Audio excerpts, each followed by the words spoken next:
No capítulo 10, por exemplo, ele vai dizer assim: e celebrava-se em Jerusalém a festa da dedicação. E era inverno. E Jesus passeava pelo pórtico de Salomão. Como esse velho pode ter essas memórias? Depois de quase 60 anos, onde ele estava? Qual era a estação do ano? Por onde ele estava passeando e o que ele estava ensinando? Memórias de amor. Porque onde há amor, há memória. Então, quando João, pelo Espírito, nos ajuda a entender, registrando as palavras do Senhor nessa sua noite em que foi traído, irmãos, nós estamos diante de textos que realmente precisam ser lidos de joelhos. Porque não são objeto, não, em primeiro lugar, de estudo teológico. Definitivamente não.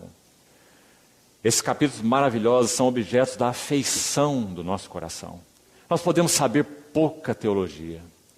Mas quando nós lemos capítulos 13 a 17 de João, o nosso coração perde o fôlego.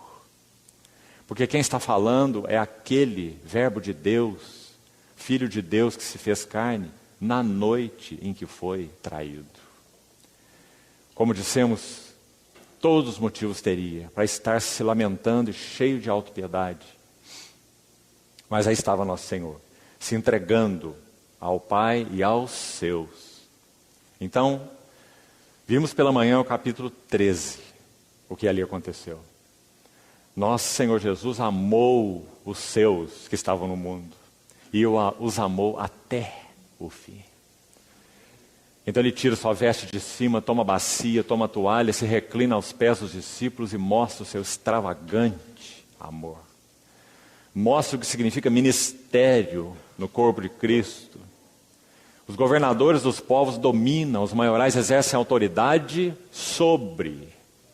Mas o nosso Senhor se colocou sob os seus discípulos, dando suporte a eles. Pedro, se eu não te lavar, você não tem parte comigo, você não compreende agora, mas você compreenderá depois. Quando? Quando o sumo sacerdote penetrasse o céu. Então João ia poder entender, junto com todos os outros discípulos, que ele está lá ainda, com a bacia e a toalha. Vive para interceder por nós. E por isso ele pode salvar-nos totalmente. Foi a palavra também usada aqui. Não na língua original, mas aqui na nossa tradução, João 13:1.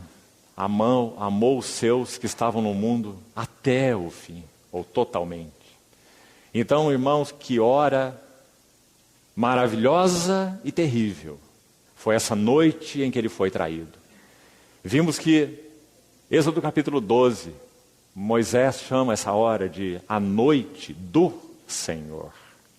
Quando esse Deus que é luz, no qual não há treva nenhuma, ele iria, sim, experimentar uma noite. Inicialmente uma noite de angústia profunda. Minha alma está profundamente angustiada até a morte. Mas ainda não se encerraria ali. Essa noite iria mais adentro, até que ela chegasse ao clímax. E o clímax dessa noite é: oh meu Deus, por que me desamparaste? Quando aquele que não conheceu o pecado, foi feito pecado por nós, experimentou algo que ele nunca conheceu: separação do Pai. Para que nós que nunca conhecemos comunhão, fôssemos introduzidos no abraço eterno da Trindade. O Senhor ora assim em João 17.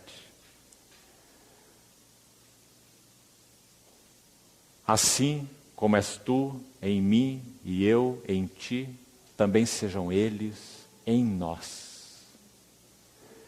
Louvado seja o Senhor. Ele abriu para nós o caminho para entrar num abraço eterno. Um abraço que não nos incluía. É um abraço entre o Pai, o Filho e o Espírito Santo. E agora nós somos conduzidos ao amor de Deus, pela graça do Senhor Jesus, para participar da comunhão do Espírito Santo.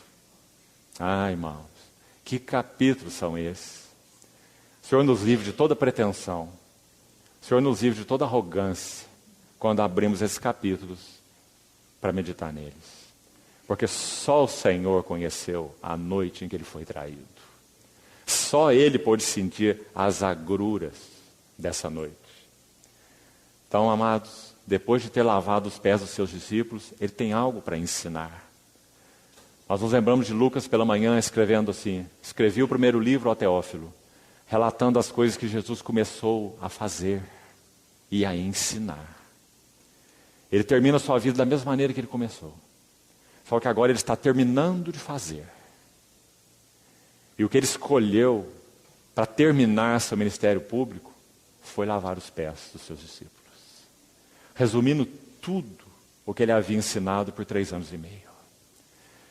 Como se ele dissesse: se vocês não estão vendo aqui, vocês não estão vendo nada de nada.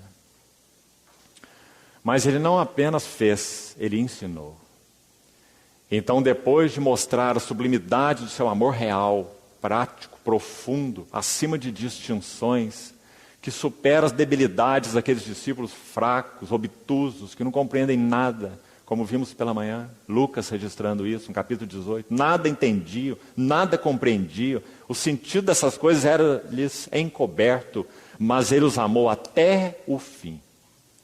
E quando ele conclui esse ato, fazendo algo, ele ainda tem algo a ensinar. E aí então seu ensino vai se centrar no bendito Consolador, no Espírito Santo. Então João, e só João, vai escrever de uma maneira tão maravilhosa a respeito de quem é esse bendito Consolador. Então, amados, nosso encargo não é exatamente falar sobre o ministério do Espírito Santo. Mas é como nós falamos, estando aos pés do Senhor, suplicar a Ele que nos ajude a entrar em espírito no significado da noite em que Ele foi traído. Esse é o encargo central. E não falarmos sobre o ministério do Espírito Santo. Mas o ensino do Senhor, após ter lavado os pés dos seus discípulos, foi sobre o Espírito Santo. Então, para que compreendamos parte da carga dessa noite em que ele foi traído, sim, nós precisamos ouvir o que ele tem a dizer sobre a ausência dele e sobre a presença de outro. Ele vos dará um outro Consolador. Você vê o que ele está fazendo na noite em que ele foi traído? Ele continua ocupado com os seus. Ele está dizendo assim: eu vou, mas ele vem. Eu até agora fui um mestre, o mestre, ao lado de vocês. Agora vem o mestre dentro de vocês. E ele em nada é diferente de mim.